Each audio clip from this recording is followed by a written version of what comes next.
क्या एक स्त्री बिना गलती के भी सजा पा सकती है? क्या सच में अहिल्या दोषी थी या वो एक छल का शिकार बनी? और कैसे एक पत्थर बनी स्त्री को भगवान राम ने फिर से जीवन दिया? कहानी शुरू होती है सृष्टि के रचिता ब्रह्मा से, जब उन्होंने सोचा ऐसी स्त्री का निर्माण हो जिसमें कोई दोष न हो, और तब जन्म हुआ अहिल्या का। सौंदर्य, शील और पवित्रता की प्रतिमूर्ति अहिल्या, यानी जिसमें कोई हल्य, कोई दोष न हो। अहिल्या के रूप और गुणों को देखकर देव, दानव, गंधर्व सभी उनसे विवाह करना चाहते थे, लेकिन अंत में जीत हुई बल की नहीं, बुद्धि की। महर्षि गौतम ने कामधेनु की परिक्रमा कर यह सिद्ध किया कि पूरा संसार उसी में समाहित है, और इस तरह अहिल्या बनी गौतम ऋषि की अर्धांगिनी। लेकिन यहीं से शुरू होती है इस कथा की सबसे बड़ी त्रासदी। देवराज इंद्र अहिल्या को पाने की इच्छा में महर्षि गौतम का रूप धारण कर उनके आश्रम पहुँचे। अहिल्या ने उन्हें अपने पति समझकर स्वीकार किया, और यही बना उनके जीवन का सबसे बड़ा परीक्षा का क्षण।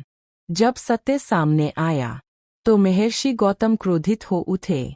उन्होंने इंद्र को श्राप दिया और अहिल्या से कहा, जिसे अपने पति के स्पर्श का भी भान न हो, वह पाषाण समान है। और उसी क्षण अहिल्या बन गई एक पत्थर। न कोई आवाज, न कोई अस्तित्व, बस एक लंबी अंतहीन प्रतीक्षा। समय बीतता रहा, युग बदल गए, और फिर आया त्रेतायुग, जब भगवान राम महर्षि विश्वामित्र के साथ गौतम आश्रम पहुँचे। जैसे ही श्री राम के चरण उस पत्थर को स्पर्श करते हैं, वैसे ही अहिल्या पुनर्जीवित हो जाती है। ये सिर्फ एक चमत्कार नहीं था, ये सत्य का पुनर्जन्म था, एक स्त्री की गरिमा का पुनर्स्थापन था। अहिल्या की कथा हमें एक गहरा संदेश देती है। छल का दोष पीड़ित पर नहीं, छल करने वाले पर होता है। स्त्री का सम्मान उसकी परिस्थितियों से नहीं, उसके सत्य से तय होता है।